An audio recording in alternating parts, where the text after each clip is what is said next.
মাতৃভূমি লোকালে এবার থেকে ফাইন ছাড়াই উঠতে পারবেন পুরুষ যাত্রীরা। আজ থেকেই চালু হলো সাধারণের জন্য বরাদ্দ লেডিস স্পেশালের 3টি কামরা। পূর্ব রেলের শিয়ালদহ শাখার অধীনে 6 জোড়া মাতৃভূমি লোকালে এবার থেকে পুরুষ যাত্রীদের জন্য সংরক্ষিত থাকবে ওই নির্দিষ্ট কামরাগুলি। তার বাইরে অন্য মহিলা কামরায় উঠতে পারবেন না তারা। রেল সূত্রে খবর, সোমবার থেকেই চালু হয়েছে এই নতুন ব্যবস্থা।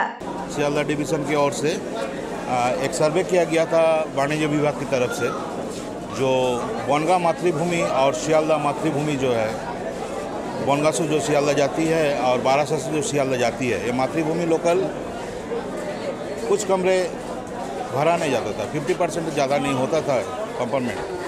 इसीलिए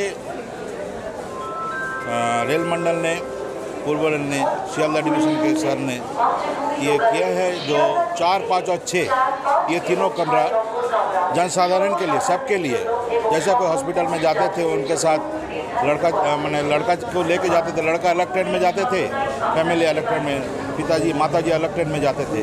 ये मैंने रिव्यू लिया है सबसे, सबने बहुत बढ़िया प्रशंसा की है। जो फीमेल पर्सन, जो महिलाएं हैं ये ट्रेन में जा रहे हैं, उनसे भी बातचीत की है, बोले बहुत अच्छा हुआ है, मैं एक साथ जा रहा हूँ मेरे पिताजी के साथ, ये बहुत अच्छा हुआ है। এদিন বারাসাত মাতৃভূমি লোকাল ওই নির্দিষ্ট কামরায় দেখা গেল সাধারণ পুরুষ যাত্রীদেরও উঠতে, যা এতদিন শুধুমাত্র মহিলা যাত্রীদের জন্যই সংরক্ষিত ছিল। পুরুষ যাত্রীরা উঠলেও হয়রানির শিকার হতে হতো। শুধু তাই নয়, বহু ক্ষেত্রে ফাইনও করা হতো। মাতৃভূমি লোকালে 12 কামরার যাত্রী সংখ্যা বিশ্লেষণ করে রেলের তরফে দেখা গিয়েছে গড়ে 25% আসন ফাঁকা থাকে প্রতিদিন ওই ট্রেনগুলিতে। সেই পরিপ্রেক্ষিতে সিদ্ধান্ত নেওয়া হয়েছে প্রতিটি ট্রেনের 3টি কামরা সাধারণ যাত্রীদের জন্য খুলে দেওয়ার। নতুন নিয়ম অনুযায়ী তাই এবার থেকে মাতৃভূমি লোকালের 4র্থ, 5ম ও 6ষ্ঠ কামরা শুধুমাত্র সাধারণ যাত্রীদের জন্যই সংরক্ষিত থাকবে। পুরো গাড়িটাই তো মহিলা ছিল, ছেলেদের ওঠা খুব মুশকিল ছিল। 3টে কম্পার্টমেন্ট করাতে 4, 5, 6 3টে করেছে, করাতে ছেলেদেরও একটু সুবিধা হলো, মহিলাদের তো ফাঁকাই যায়, ওরা বাদ বাকিগুলোতে আর তো 9টা থাকলো, 9টাতে ওরা যাবে। ঠিক আছে, ওদেরও তো উঠতে হয়, ওরাও তো ডেলি প্যাসেঞ্জারই করে। তবে ঠিক আছে, আমরাও যাচ্ছি, ওরাও যাক, সবারই তো সুযোগ সুবিধা দিতে হয় না, অসুবিধা কিসের। ফলে বাকি ওই 3টি কামরায় পুরুষ যাত্রীরাও বিনা বাধায় যাতায়াত করতে পারবেন। রেল কর্তৃপক্ষ জানিয়েছে, যাত্রীদের সুবিধা এবং ট্রেনের সক্ষমতা বিবেচনা করেই এই পরিবর্তন আনা হয়েছে।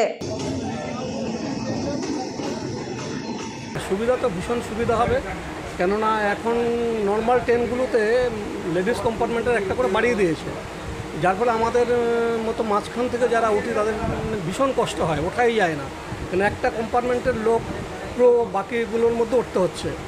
আর এটা করাতে আমাদের সুবিধা হলো আমরা এটাতে গিয়ে মেট্রো করে যে যার মতো করে চলে যেতে পারবো। তার মধ্যে না কোনো সমস্যা নেই, ভালো হয়েছে বরং এটা। আমরা নর্মাল ট্রেনেও তো আমাদের লেডিস একটা কামরা বাড়ানো হয়েছে, তো এটা ঠিক আছে। লেডিস একটা গোটা ট্রেন না রেখে অন্তত 2-3টে কামরা জেনারেল করা ঠিক আছে, প্রবলেম কিছু নেই।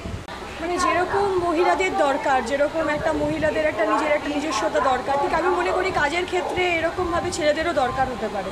তাই জন্য আমি মনে করি যে এই যে কম্পার্টমেন্ট যে 3টে এক্সট্রা দেওয়া হয়েছে ছেলেদেরকে, এটা খুবই ভালো, আমার মতে খুবই ভালো এটা। এদিন যাত্রীরাও বিষয়টিকে সমর্থন করেই দিলেন প্রতিক্রিয়া।